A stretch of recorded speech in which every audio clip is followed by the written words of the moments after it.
Vamos a hablar hoy de los elementos del contrato de trabajo. Cuando hablamos de los elementos del contrato en general, hablamos por, de aquellos que son esenciales para su formación, aquellos sin los cuales el contrato no se da.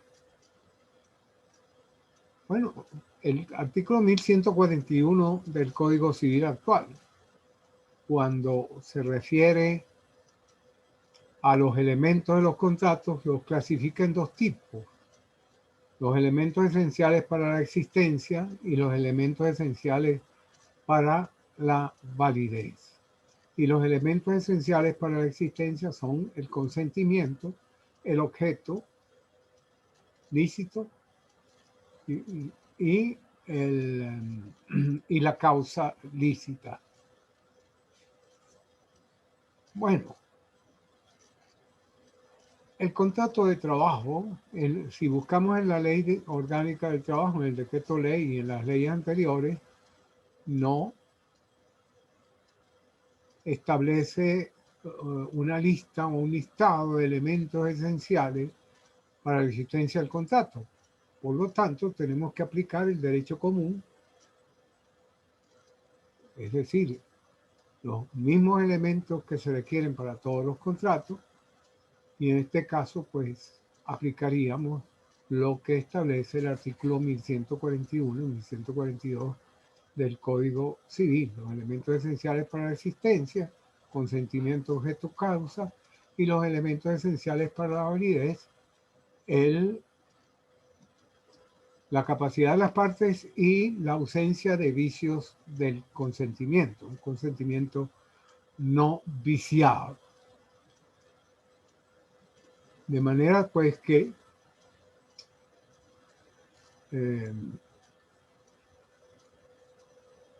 esos serían en línea general los elementos esenciales, pero hay que tener en cuenta un aspecto muy importante, y es que dado el carácter de orden público,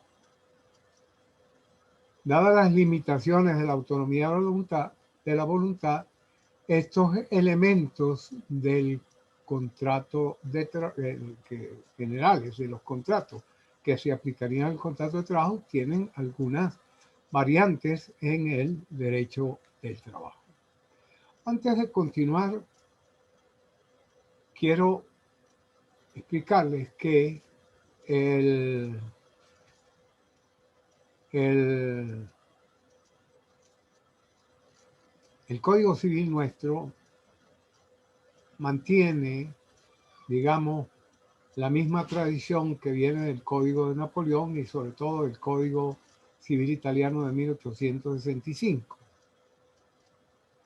Pero hay que tener en cuenta que ha habido reformas de códigos civiles, sobre todo en Europa, y sobre todo del Código Civil francés. En el año 2016 se reforma el Código Civil francés.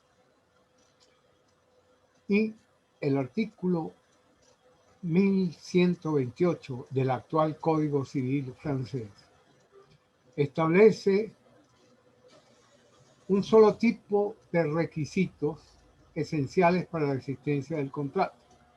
Y son tres.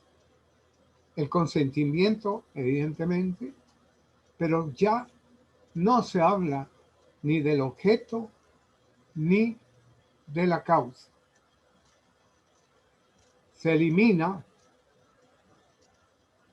y se elimina, no es exacto decir, se elimina la causa como elemento del contrato, por lo menos en la enumeración, y se elimina el objeto y se lo reemplaza por el contenido del contrato. Entonces los elementos serían el consentimiento, el objeto, perdón, el consentimiento, el contenido y la capacidad de las partes. Bueno, el nuestro no se reformó, De manera tal que vamos a seguir con la misma enumeración de esos elementos. Se requiere el consentimiento de las partes, de ambas partes.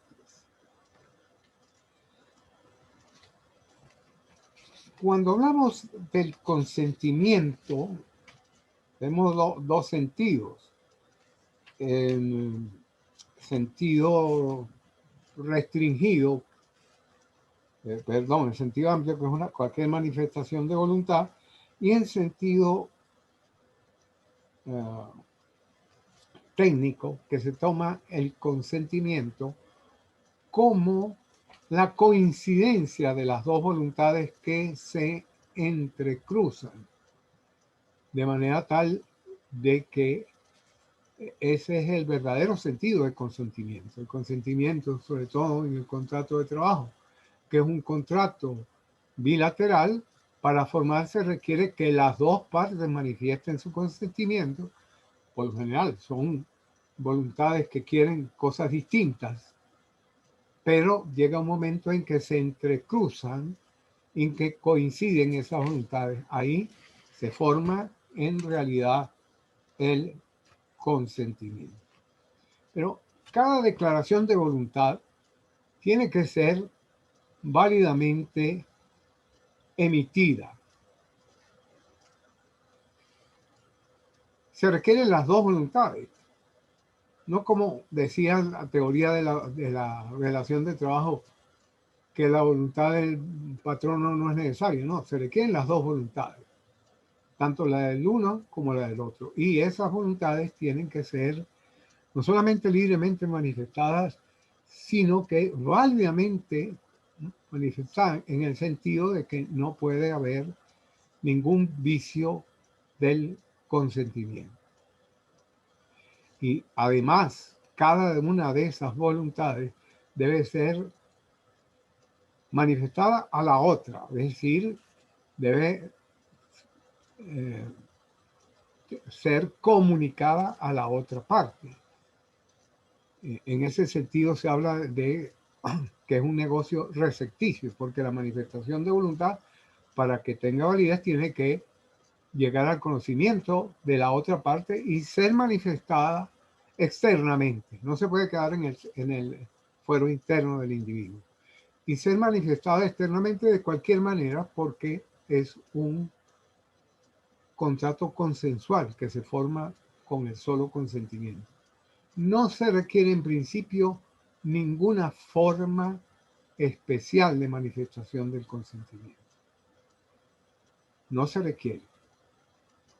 Pero ya veremos, cuando veamos la forma del contrato, que la ley dice que el contrato de trabajo se debe formar preferentemente por escrito. Bien, ahora, ese consentimiento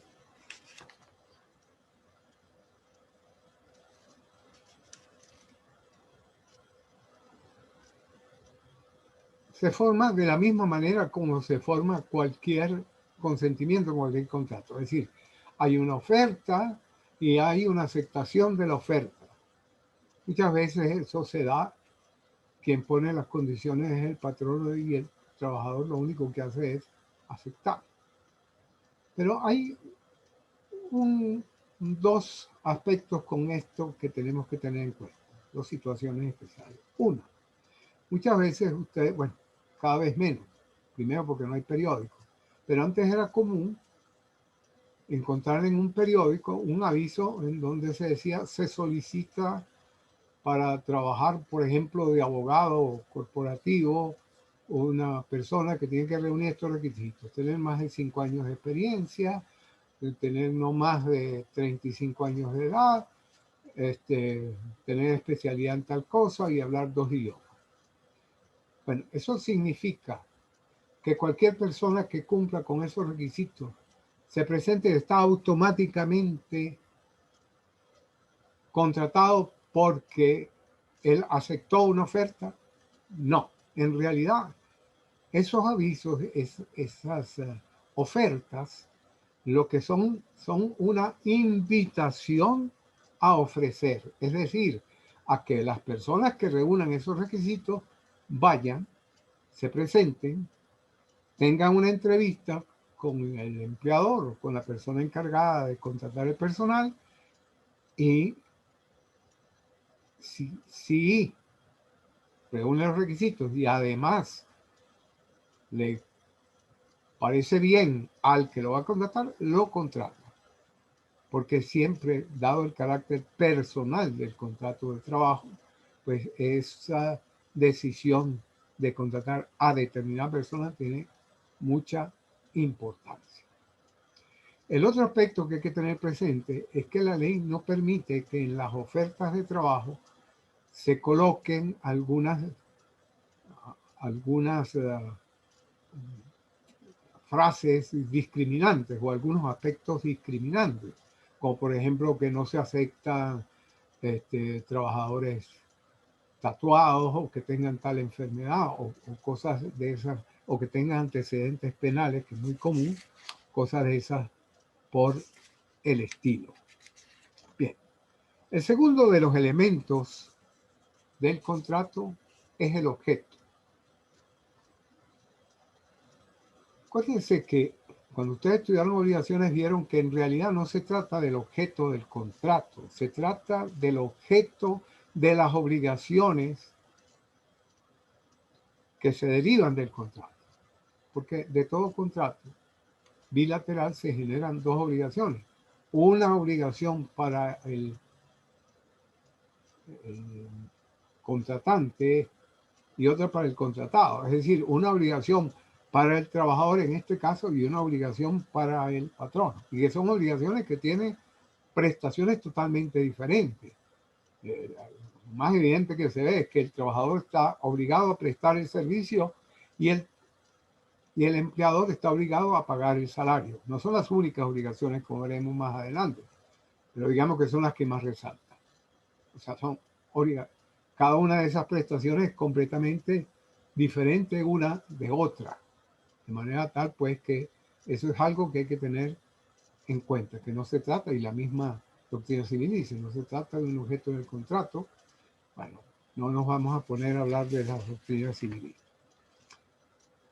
El problema es que en el contrato de trabajo, el trabajador, ok, presta sus servicios, pero él se involucra personalmente en la ejecución de la prestación de servicio.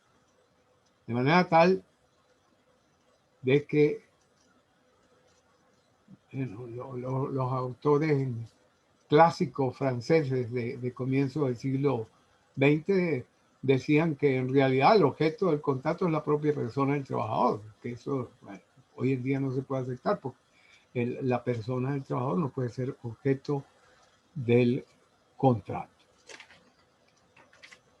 Y la causa.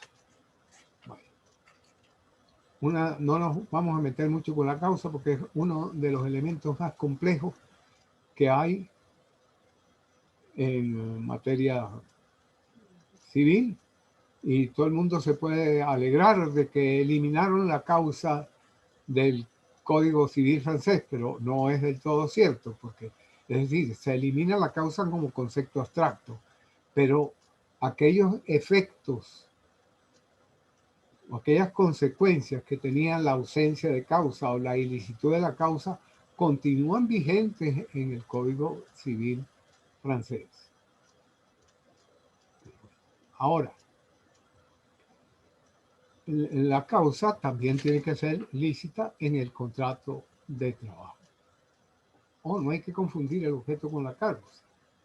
Porque, por ejemplo, a una persona, y es un solo ejemplo que les voy a poner de cómo una causa puede ser ilícita en el contrato de trabajo.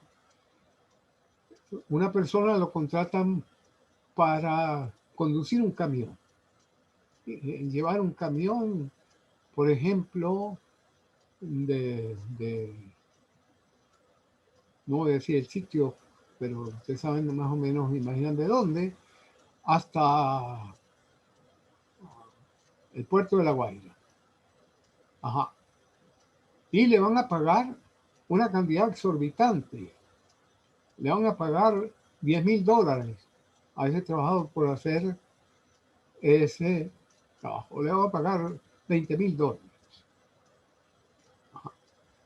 Bueno, manejar un camión y que le paguen $20,000 no es ilícito, no es un objeto ilícito. Pero ¿por qué se lo van a pagar? Se lo van a pagar porque va a llevar una cierta sustancia que la tiene que llevar escondida, una droga, una cosa de esa. Entonces allí no sería el objeto ilícito, sino la causa por la cual o para la cual se contrató. Casi como que dicen los motivos, pero aquí, siguiendo la doctrina italiana, es determinante del contrato, si no, no se hubiera contratado de esa manera. Si fuera para llevar un poco de harina pan, pues seguro no le van a pagar $20,000. Bien. Bien, ahora el consentimiento tiene que ser libremente manifestado, es decir, ausente de vicios. ¿Cuáles son los vicios del consentimiento que nosotros conocemos? Bueno, en principio, los vicios del consentimiento que conocemos son el error, el dolo y la violencia. El error, como ustedes saben, es una falsa percepción de la realidad. Tomar por verdadero lo que es falso o por falso lo que es verdadero. Y ese error, para viciar el consentimiento, tiene que ser determinante. Ese es un error fundamental. Porque un pequeño error no tiene mayor importancia. La doctrina clasifica el error en dos tipos. Hay un error que llama error obstáculo, que es aquel que en realidad es de tal gravedad, de tal magnitud, que impide en realidad que el consentimiento se haya manifestado. O sea, lo tuerce de tal manera que en realidad no existió la menor voluntad de consentir. Y el error vicio, que es aquel que hace que la persona, con la falsa percepción que tiene de la realidad, pues manifieste su voluntad, y de haber sabido de la existencia de ese error, pues no hubiera manifestado la voluntad de esa manera. Bueno, en cualquier caso, bueno, el error obstáculo es determinante y si anula la voluntad es que no hubo voluntad, por lo tanto no hubo contrato. El error vicio lo que hizo fue torcer la voluntad, provocar una voluntad que de haberlo sabido no se hubiera querido, y entonces si es determinante causa la nulidad del contrato. El error en materia de trabajo, ¿se puede cometer? Sí, se pueden cometer errores. Por ejemplo, una persona lo contratamos, es ingeniero, necesitamos un ingeniero porque vamos por ejemplo, para que nos diseñe todas las instalaciones hidráulicas en un edificio. Resulta que eso no lo hacen los ingenieros civiles, sino los ingenieros hidráulicos. Y lo contratamos creyendo que era ingeniero hidráulico. Por lo tanto, aquí hay un error en las cualidades de la persona, pero que son esenciales, porque el ingeniero civil por lo general no hace este tipo de cálculo. Otro ejemplo. Error sobre el objeto del contrato. Por ejemplo, una persona cree que lo van a contratar como, por ejemplo, técnico en informática para desarrollar programas, y él lo que es en realidad es una persona que sabe manejar los programas. Entonces allí hay un error que puede viciar de nulidad del contrato. Me adelanto y en realidad, desde el punto de vista práctico, esto de nulidad del contrato no tiene mayor importancia. O sea, casos de nulidad del contrato son escasísimos o ninguno. Y si el contrato es nulo, pero ya produjo algunos efectos porque la persona equivocada empezó a prestar servicio, pues tendrán que pagarle aun cuando el contrato se puede terminar por, por, por el vicio del consentimiento. Pero en este caso, simple y llanamente, las partes lo que hacen es ponerse de acuerdo o simplemente hay un despido cuando se dan cuenta rápidamente que cometieron un error. El dolo. El dolo es un error provocado. Y el dolo sí puede tener importancia en materia de trabajo. En dos momentos. En el momento de contratar a una persona, cuando una persona, por ejemplo, falsifica unos documentos académicos para hacer ver que es ingeniero o que es médico y resulta que no lo es, o que es abogado. Ha pasado muchas veces. De manera tal de que allí hay un vicio del consentimiento, pero también hay un hecho ilícito, de manera tal de que en esos casos nadie se va a poner, cuando descubre el dolo, nadie se va a poner a solicitar la nulidad del contrato y a esperar que declaren la nulidad del contrato, sino simplemente se vale del hecho ilícito como una causa justificada para dar por terminado el contrato. Pero también dolo se puede cometer durante la ejecución del contrato.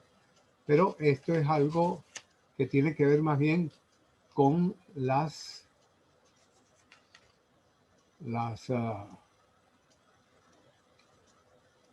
faltas que justifican la decisión del patrono, por ejemplo, de despedir al trabajador. El tercer tipo de vicio es la violencia. La violencia, en todo contrato de trabajo, hay una especie de violencia. ¿Por qué? Porque nadie trabaja, o casi nadie trabaja porque quiere. Yo creo que los profesores universitarios somos de los pocos casos que trabajamos, no por lo que nos pagan, sino por el amor al arte, por el deseo de trabajar. Pero por lo general la gente trabaja obligada para satisfacer sus necesidades. No quiero decir que el consentimiento es obligado. Y a veces acepta trabajo cuando una persona pasa mucho tiempo en el trabajo y de pronto le ofrecen un trabajo que no es precisamente lo mejor que hay, el salario no es lo mejor. Lo acepta porque por la necesidad, de manera tal que en todo contrato de trabajo hay una especie de violencia, no violencia física, la vieja absoluta que hablaban los romanos, una especie de vis compulsiva de violencia moral. Ahora, ese tipo de violencia no trae como consecuencia la nulidad del contrato. Se puede alegar violencia por ese tipo. Y el trabajo forzoso está absolutamente prohibido. De manera tal que la violencia en el contrato de trabajo tiene relativamente poca importancia. Además de que el consentimiento sea libre y no viciado, se requiere la capacidad de las partes. La regla general es que son capaces todas aquellas personas que son mayores de 18 años y que no se encuentran ni entredichos ni inhabilitados. Ahora bien, los menores de edad pueden trabajar.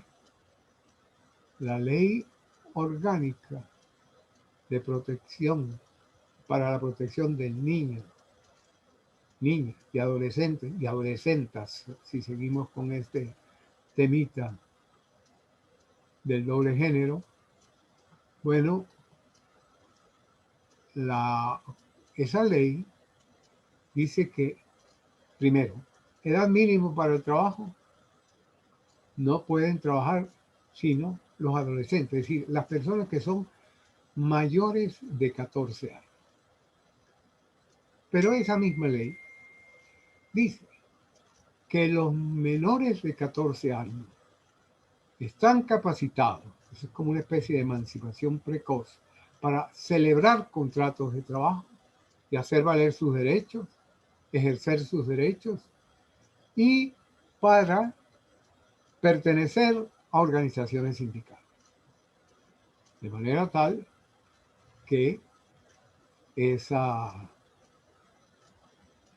capacidad precoz está regulada no en la Ley Orgánica del Trabajo, no en el Decreto de Ley Orgánica del Trabajo, sino en la Ley Orgánica para la Protección de los Niños, Niñas y Adolescentes, que por cierto regula todo lo relativo al trabajo de los menores, cómo hay que solicitar autorización a los consejos de protección para que un menor, que un adolescente mayor de 14 años pueda trabajar, y cómo hay que llevar un registro de esos menores trabajadores. Es tan complejo toda la reglamentación de los menores trabajadores que por lo general las empresas prefieren no contratar menores trabajadores, salvo que sean aprendices que les mande el INSEE, porque ahí sí, pues no hay otra salida sino contratar. Bueno, con esto terminamos digamos, todo lo referente a los elementos esenciales del contrato, y tenemos que ver, pero será en otra clase, los elementos estructurales del contrato. Esos elementos estructurales del contrato los veremos, pues, que son aquellos que caracterizan el contrato de trabajo: la prestación de servicios, la remuneración, la subordinación o dependencia o homogeneidad. Esos son